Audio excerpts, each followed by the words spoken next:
ఉన్న బంగారాన్ని విడిపించి ఆ రోజు ఆన్లైన్ రేటుకే మేము కొంటాం. Sharma gold company. నమస్కారం, సుమన్ టీవీకి స్వాగతం. 2025 ఆంగ్ల నూతన సంవత్సరం ద్వాదశ రాశుల వారికి నవగ్రహాల సంచారం ఆధారంగా ఎటువంటి ఫలితాలు ఉంటాయి, ఎటువంటి పరిహారాలని పాటించుకోవాలి, ఈ విషయాన్ని తెలియజేసేందుకు మనతో పాటు ఉన్నారు ప్రముఖ జ్యోతిష రత్న, జ్యోతిష చక్ర వైభవ నిపుణ డాక్టర్ రాళ్లపల్లి రవికుమార్ గారు మనతో పాటు ఉన్నారు. గురువుగారిని అడిగి తెలుసుకుందాం. నమస్కారం గురుగారు. నమస్కారం గురుగారు, మొదటిగా ద్వాదశ రాశుల వారి గురించి తెలుసుకునే ముందు ఈ నవగ్రహాల్లో ముఖ్యమైనటువంటి గ్రహాలు ఏవైతే ఉన్నాయో వాటి సంచారం ఎలా ఉంది, ఎటువంటి ఫలితాలను అందిస్తుంది? సుమన్ టీవీ ప్రేక్షకులకి ఆంగ్ల నూతన సంవత్సర శుభాకాంక్షలు. శరదిందు సమాకారే పరబ్రహ్మ స్వరూపిణి వాసరాపీఠ నిలయే సరస్వతి నమోస్తుతే.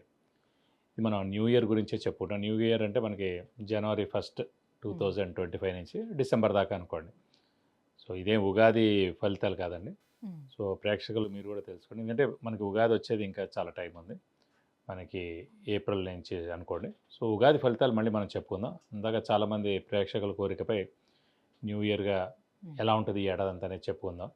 మనకి మెయిన్ 4 గ్రహాలండి. ఒకటి గురువు, ఒకటి శని, ఒకటి రాహు, ఒకటి కేతు. మిగతా 5 కూడా గ్రహాలే. చంద్రుడు అనుకోండి ప్రతిరోజు ఒక నక్షత్రం నుంచి ఇంకో నక్షత్రం మారిపోతాడు. సో ప్రతిరోజు మనం చెప్పుకోలేం జాతకం అనేది. సో ఒక రోజు ప్రతిరోజు నడుస్తున్నందుకు ఈ చంద్రుడు మనం ప్రతిరోజు ఒక పాయింట్ ఏం చెప్పలేం, కొత్తగా పాయింట్ వెంటనే ఇప్పుడు జాబ్ వస్తుంది, వెంటనే పెళ్ళి అవుతుంది, సంతానం కలుగుతుంది, ఇవన్నీ ఒక రోజులో జరిగేవి కాదు. సో అలాగే మనం బుధుడు తీసుకున్న 20 రోజులకి ఒక రాశి నుంచి ఒక రాశి మారుతాడు. అలాగే శుక్రుడు తీసుకుంటే 20 రోజుల నుంచి ఇంకో రాశిలోకి మారుతాడు. కుజుడు తీసుకుంటే 45 రోజులు. అలాగే మనం ముఖ్యంగా శుక్రుడు తీసుకుంటే 20 రోజులు. సో రవి ఒక్కటి నెల రోజులు, కుజుడు 45 రోజులు. ఇవన్నిటితోటి మనం ప్రతి ఏడాదిలో కూడా వచ్చే మేజర్ మార్పులు చెప్పడం చాలా తక్కువ, కష్టం అనమాట. కష్టం ఇన్ ద సెన్స్ అంత అక్యురేట్గా ఏమి ఉండదు. ఈ జస్ట్ 20 రోజులు నెలలకి మార్పు మళ్ళీ వెంటనే ఇది జరుగుతుంది, ఇది ఖచ్చితంగా జరుగుతుందని చెప్పడం కన్నా మెయిన్గా మటుకు గురువు, శని, రాహు, కేతు. గురువు సంవత్సర కాలంలో ఒక రాశి నుంచి ఇంకో రాశి మారుతాడు. శని 2.5 సంవత్సరాలకు ఒక రాశి నుంచి ఇంకో రాశిలోకి మారుతారు. రాహుకేతులు ఇద్దరు కూడా ఛాయాగ్రహాలు, ఎప్పుడూ ఆపోజిటే ఉంటారు కాబట్టి వాళ్ళిద్దరు కూడా ఒక రాశి నుంచి ఇంకో రాశి మారడానికి ఏడార్థం పడుతుంది అన్నమాట. వీటిని ఆధారం చేసుకుని చెప్పాలన్నమాట ముఖ్యంగా ఏ విషయం జరిగినా కూడా. కాబట్టి ముఖ్యంగా గురువు వచ్చేసి మనకి 15 మే 2025 నుంచి మనకి ముఖ్యంగా మిథున రాశిలోకి ప్రవేశిస్తున్నాడు. అలాగే శని 30 మార్చ్ 2025 నుంచి మీన రాశిలోకి ప్రవేశిస్తున్నాడు. ఇక రాహుకేతు ఇద్దరు కూడా సేమ్ డేట్ 18th మే 2025 నుంచి మనకి రాహు కుంభరాశిలోకి వస్తాడు. అలాగే కేతు సేమ్ 18th మే 2025 నుంచి సింహరాశిలోకి కేతు వస్తాడు. ముఖ్యంగా మొన్న కూడా చెప్పుకున్నాం మనం, అక్టోబర్ 20 తారీఖు నుంచి కుజుడు నీచలో ఉన్నాడండి. సో ఈ కుజుడు నీచత్వం 21 జనవరి 2025 వరకు ఉంది. అంటే ఈ జనవరి 2025 21వ తారీఖు దాకా ఉంది. మళ్ళీ ఇంకొకసారి 3rd ఏప్రిల్ 2025 నుంచి 5th జూన్ 2025 వరకు కుజుడు నీచలో ఉంటాడు. సాధారణంగా ఈ కుజుడు మెయిన్గా న్యాచురల్ కెలామిటీస్ కారకుడు, అంటే ఎర్త్క్వేక్. లాస్ట్ టైం మనం ఎందుకో చెప్పుకోలేకపోయాం, ఈ న్యాచురల్ కెలామిటీస్ అనే వర్డ్ వాడడం కానీ చెప్పుకోలేకపోయాం. సో ఎర్త్క్వేక్ కానివ్వండి, మేజర్గా తుఫాన్లు కానివ్వండి, పంచభూతాలు ఏవైతే సృష్టిస్తాయో నీరు ద్వారా కానివ్వండి, భూమి ద్వారా కానివ్వండి, లేకపోతే ఫైర్ అగ్ని ద్వారా కానివ్వండి, సో ఇలాంటి ఈ పంచభూతాలు సాక్షిగా ఏదైనా ప్రళయం సంభవించేందుకు అవకాశం ఉన్నాయి. ఇది కాకుండా కుజుడు మెయిన్గా కారకుడు ఎలక్ట్రికల్ అనుకున్నాం, ఫైర్ ఏదైనా అంటుకోవడం కానీ, సెక్యూరిటీ కూడా కుజుడే అండి. అలాగే సెక్యూరిటీ ల్యాబ్స్ అవ్వడం కానీ, షార్ట్ సర్క్యూట్ అవ్వడం కానివ్వండి, మెయిన్గా వెహికల్ యాక్సిడెంట్స్, అలాగే ఫ్యాక్టరీలో పనిచేసే వాళ్ళు వర్కర్స్ ఉంటారు, ఇండస్ట్రీలో పనిచేసే వర్కర్స్ ఉంటారు, అక్కడ ఏమైనా పేరడం కానీ లేదంటే అంటుపోవడం కానీ, ఇదే కాకుండా ఈ ఎన్కౌంటర్స్ ఇవన్నీ కూడా జరుగుతుంటాయి.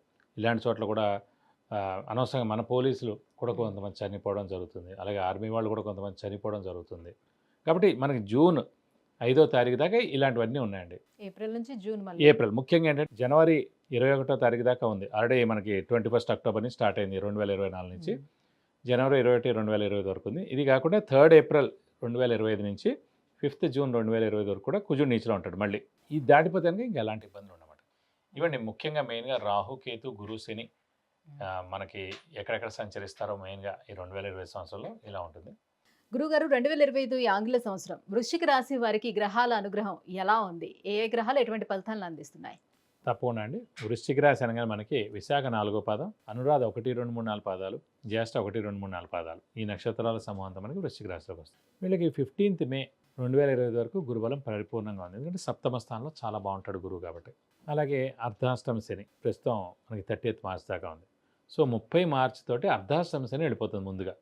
ఓకే. ఈ మెయిన్గా 2.5 సంవత్సరం నుంచి వీళ్ళ అనుభవించిన బాధ వ్యధ ఏదైతే ఉందో తర్వాత, ఎందుకంటే ఇందాక కూడా చెప్పుకున్నా, మేషరాశి అధిపతి కుజుడు, వృశ్చిక రాశి అధిపతి కుజుడు. వీళ్ళకి ఏలినాటి శని వచ్చినా, అర్ధాష్టమ శని వచ్చినా, అష్టమ శని వచ్చినా కూడా చాలా ఇబ్బంది పెడతారు. అలాగే సింహరాశి అధిపతి రవి, రవికి శనికి పడదు కాబట్టి మెయిన్గా వృశ్చిక రాశి వారు ఏమనుకోవాలంటే గురుబలం తక్కువగా ఉంటుంది. 15th మే నుంచి 8th హౌస్లోకి వెళ్తారు కాబట్టి. కానీ ముందుగా అర్ధాష్టమ శని అనేది వెళ్ళిపోతుంది. 2.5 సంవత్సరం నుంచి పీడించేసిన శని వెళ్ళిపోతున్నాడు. అంటే అటు 5వ స్థానంలో వెళ్ళినా కూడా పర్వాలేదు, అది గురువు యొక్క స్థానం మీన రాశిలో కాబట్టి పర్వాలేదు.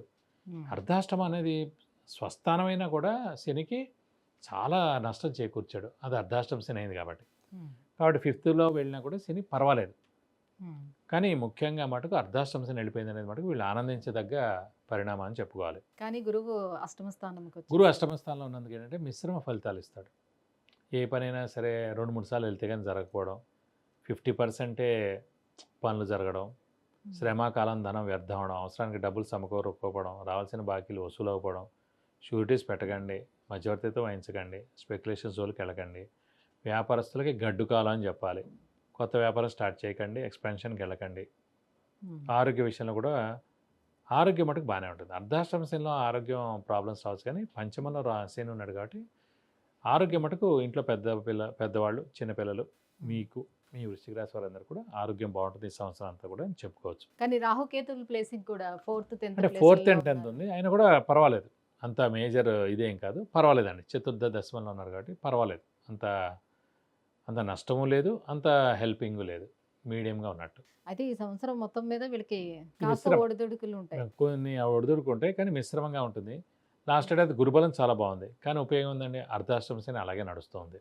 కాబట్టి ఇప్పుడు అర్ధాష్టమ శని లేదు, గురుబలం తక్కువగా ఉంది, నష్టం లేదు, సో మీడియంగా ఉన్నట్టు. సో ఎవరైనా ముందుగా చూసుకునేది ఏంటంటే ఆర్థికంగా ఎలా ఉంటుంది అని అనేది ఫస్ట్ చూసుకుంటారు. ఆర్థికంగా ఆ పరంగా చూస్తే మిశ్రమంగా ఎలా ఉన్నట్టు. ఎందుకంటే అష్టమ స్థానంలో గురువు ఉన్నందుకు, ఎందుకంటే గురువు ధనకారకుడు కూడా, పుత్రకారకుడు, ధనకారకుడు, ముఖ్యంగా గురువు అండి. సో పిల్లలు పుట్టాలన్నా, ధనం బాగా సంపాదించాలన్నా, నేమ్ అండ్ ఫేమ్ రావాలన్నా, దైవబలం ఉండాలన్నా, దైవానుగ్రహం ఉండాలన్నా, అన్నిటికీ కూడా గురువు, జూపిటర్ అనే గ్రహం జాతకంలో ఎక్సలెంట్గా ఉందనుకోండి, ఇవన్నీ అందులో కొట్టుకుపోతాయి.